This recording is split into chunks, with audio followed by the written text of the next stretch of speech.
nang nakaratay sa ospital ang binatang ito para makahinga. Nilagyan na siya ng tubo sa lalamunan. Bebe? Nadidinig mo ba kami, bebe? Habol hininga siya dahil ang kanyang baga nabalot na ng maitim na plema. Ang salarin, hindi sigarilyo, kundi ang mabango at makulay na vape. 4 na ospital po yung dinalan sa akin. Ayaw kong tanggapin. Patay na yung bata na yan. Dalin nyo na lang sa puninarya. 14 anyos lang daw si Vince nang una siyang nahumaling sa pag-vape. Palihim lang at bawal magbenta nun sa mga bata. Kada break ng subject sa school, magbe-vape kami sa CR. Madali siyang dalin. Tapos pwede mong i-adjust yung nicotine. Pagka may vape ka nun, ikaw ang pinaka-cool. Pero ang mga magulang ni Vince tutol sa kanyang bisyo. Galit na galit po sila. Hindi naman po nila ako mapigil dahil laging nasa labas po ako nagbe-vape kasama yung mga tropa ko. Hanggang tila hindi na niya ito matigilan. Lalo pag nahaharap sa inuman, sunod-sunod mong ginagamit, alam pahinga. Ang tawag namin doon is chini-chain vape mo na. Lahat ng baon ko is napupunta lang sa bisyo. Maghapon, di ako kakain. Gabi, bibili ako ng juice.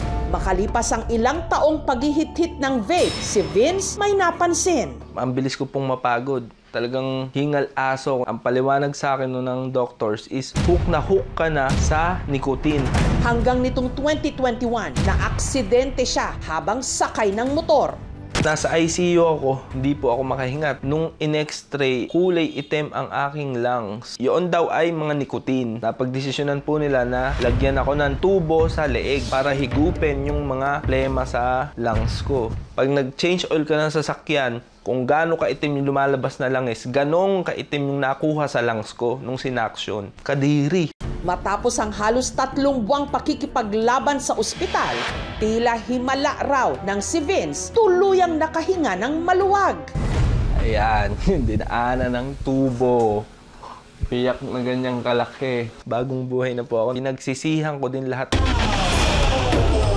Ang kaso ni Vince ang halimbawa ng mga dumaraming kaso ng mga nagkakaproblema sa kanilang kalusugan dahil sa vape. Kaya isinusulong ngayon ng DOH o ng Department of Health ang posibleng total ban ng vape sa Pilipinas. Pagbebenta, pag-aangkat, manufacturing at paggamit ng vape. 3 bansa na lang ang hindi pa nagbaban ng vape sa bansa nila. Yun po yung Pilipinas, Indonesia at Malaysia. Bagamat itinuturing ng ilan na mas ligtas ang vape kesa sigarilyo, may mga pag-aaral na nagsasabing maaari itong magdulot ng pinsala sa baga, sakit sa puso at matinding nicotine addiction. Meron ding taglay na mga kemikal ang vape na maaaring makaugnay sa cancer at iba pang malubhang karamdaman. Acetaldehyde, formaldehyde, nitrobenzenes, no? Ito yung mga cancer-causing agents, no?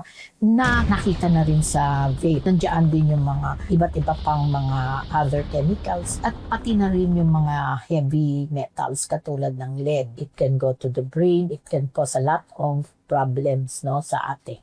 Ang 30 anyos na si Erica, sa mahigit 1 dekada nang gumagamit ng vape, bigla na lang daw siyang nawalan ng boses. Ngayon ko lang na-realize hindi talaga pwede.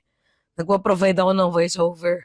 Pero ngayon di talaga kakayanin. Since yesterday pa yata or Friday ng gabi, naging ganito boses ko. Malala pa siya sa paos. Vital siya kasi per week, gumagawa ako ng voiceovers for reports. Akala ko, simple na flu lang. Pero laking gulat ni Erica nung nalaman niya na ang pagkawala ng kanyang boses, bunsod na pala ng laryngitis. Namamaga na ang kanyang larynx o voice box. Ang salarin, vape. Nung panahon na rebuildable dati, yung isang juice na malaki, nakakadalawa ako sa isang linggo. Ang sabi ng doktor talaga, vaping ang naging rason. Tridor siya, yes. Nakalagay sa packaging, low, pero ang effect sa katawan, usually stronger. Lalo na pag hindi sila ganun katolerant sa nicotine. Full recovery time, na nag-restore na talaga yung boses ng 2 months. 2 years na akong vape-free.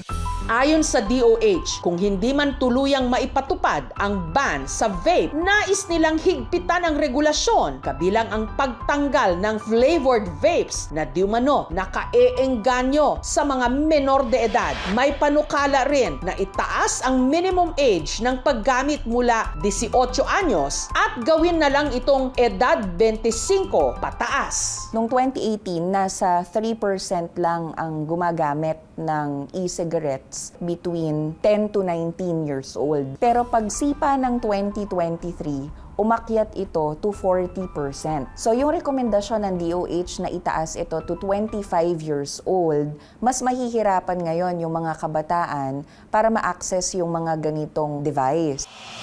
Ang Tagalipas City sa Batangas na si Ashley, 18 anyos lang din daw nung nagsimulang mag-vape. Nung una po, nakikihits lang po ako sa mga friends ko po. Hanggang sa nasanay po, bumili po ko ng sarili ko pong device. Pag may problem po, parang ang relaxing po. Pag may hinihipa ko po, ma'am. Ang pod o karga nito, halos 300 pesos ang presyo. Iniipon ko po yung galing po sa baon ko po. Parang yung vape po, naging buhay ko po, ma'am. Sobrang addictive po talaga.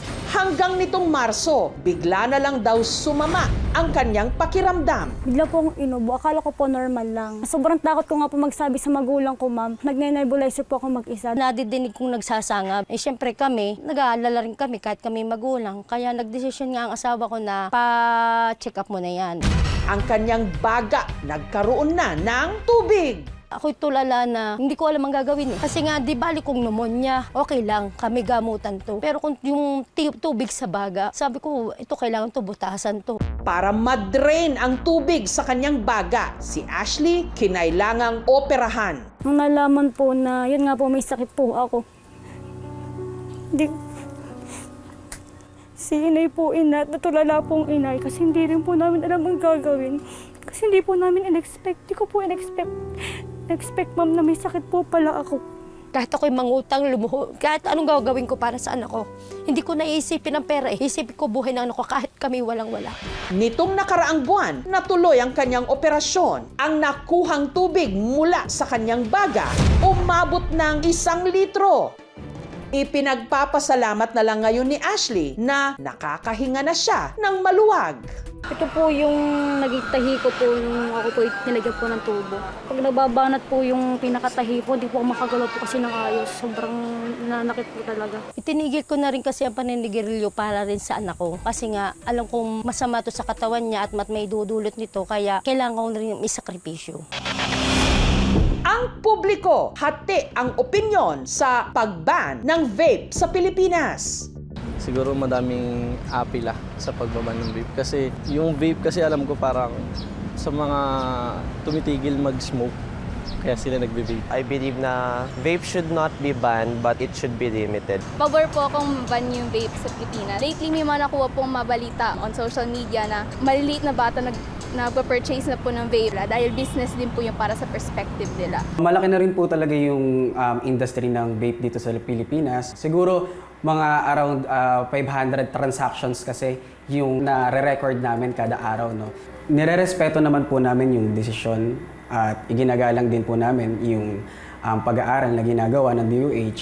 Pero iniisip po kasi namin dito tsaka ng iba pang mga vape owners dito sa Pilipinas na mas lumaki o mas dumami yung mga tumatangkilik na mga illicit vape products. That's why hindi kami pabor at sana mapag-isipan itong maigi ng DOH. Pagka binan mo ang vape, tapos hinayaan mo lang yung sigarilyo nandyan, yung mga bata, lilipat lang sa yosi eh. Kung ang pag-uusapan natin talaga yung kalusugan ng mga tao, ng kabataan, iban mo pareho. For the longest time, nilalaban naman talaga ng DOH na pahirapan kumbaga yung access ng mga Pilipino sa tobacco. Hindi realistic na ito ay iban because we are a tobacco growing country. Kung hindi po mababan ang tobacco, itaas natin ang buwis. At sa ngayon, yun po ang nasa batas. Yung kahit anong vape, wala nang age limit, total ban na yan para malubay na talaga. Kung maaari po sila na po ang unang tumigil po kasi hindi po talaga maganda sa health, ma'am. Promise po.